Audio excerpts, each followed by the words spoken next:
大家好，我係丁姐。我哋踏入咗一個叫做24節氣嘅小滿。小滿嘅意思咧，即係話雨水開始多啦，開始咧啲雨水滿滿地啦。咁然後咧天氣真正開始感覺到嗰種酷熱啦。咁胃口會麻麻地，因為熱啊嘛，唔想食嘢，淨係想飲水，甚至乎咧食生果飲凍嘢。但係咁樣咧就好傷脾胃嘅，所以今日咧我哋介紹呢個湯，令大家咧健脾胃之餘，有少少去旅行嘅感覺。點解？我哋今日呢個叫做四神湯。四神湯令你諗起咩啊？諗起去台灣嗰啲夜市咯，好多四神湯嘅攤位。我哋加咗蘋果，叫做蘋果四神湯。四神湯係指邊幾隻主要材料？好，我哋馬上嚟睇下。四神湯嘅材料包括淮山，包括茯苓、蓮子同埋慈實。基本上台灣人講嘅四神湯，我覺得同我哋廣東人飲嘅清補涼咧，其實好類似嘅。大家係咪覺得清補涼都係呢啲嘅啫？就係淮山、杞子、慈實、蓮子，冇錯。所以我哋以後再去台灣，其實咧你又唔會覺得四神湯點解？喺台灣特別好飲，原因係點解？因為佢加多好多雜嘅材料。喺台灣嘅夜市最中意加啲咩材料啊？但係相對我哋又覺得冇咁健康，佢就會加咗一啲豬腸，即係嗰啲我哋叫粉腸啦。然後咧，甚至乎加一啲豬嘅內臟啦，再加啲胡椒落去啦。再佢哋咧好有特色咁咧，有啲一字牌咁，你咧就齋嚟嘅，就黐住食咧，感覺咧就好似好舒服，好滿足感。好啦，咁我哋今日咧就將呢個四神湯咧一樣用咗呢四種材料。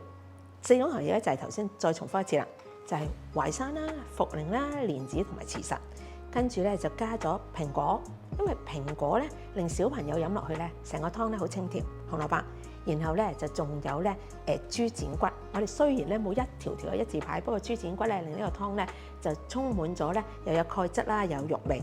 然後咧加咗廣東人煲湯必備嘅陳皮。好啦，我哋馬上去示範。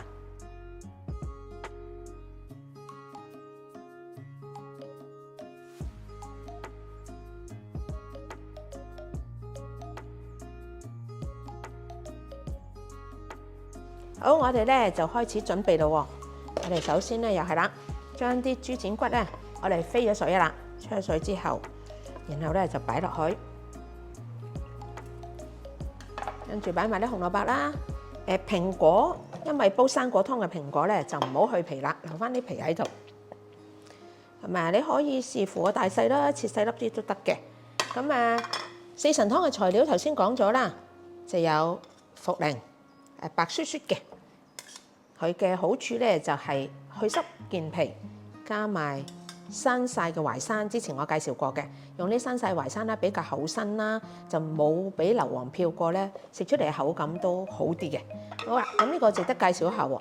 呢個係蓮子，你話咦蓮子？丁姐有啲咧係冇皮冇衣，有啲咧係白雪雪。呢個咧係紅蓮有衣，應該揀邊個？我通常咧就會揀咧紅蓮。因為白蓮子通常係經過處理，就將表面嗰個衣咧去除咗。咁但係蓮子心係好苦，大家都知。咁所以咧，你可以買一啲叫開邊蓮子咯，佢本身已經去咗一條邊嘅。咁如果你買完粒咧有蓮子心咁喺度點啊？記得滴走咗佢，但係又唔好嘥喎。嗰啲蓮子心好有用嘅喎，我嚟做咩啊？清心火啊！特別係年青人咧，原來咧呢度個頭頂咧好多暗瘡咧，咁你可以點啊？將嗰啲蓮子心攞嚟焗水，咪苦到〜黐咗線，係啊，係苦㗎，不過咧又好有效。呢個慈實，慈實係咩人啱咧？通常好似我呢年紀，瞓到半夜咧，哎呀好鬼討厭，要起身咧去洗手間啦。咁咧慈實就有少少咧幫助改善呢個咧腰腎功能嘅問題。好啦，咁我哋咧就將佢加埋落去，就加埋咧頭先仲有一塊陳皮，咁就可以啦。咁等一陣咧，我哋飲嗰陣時候咧，就幻想自己喺台灣嘅夜市飲緊四神湯，好嘛？等一陣見。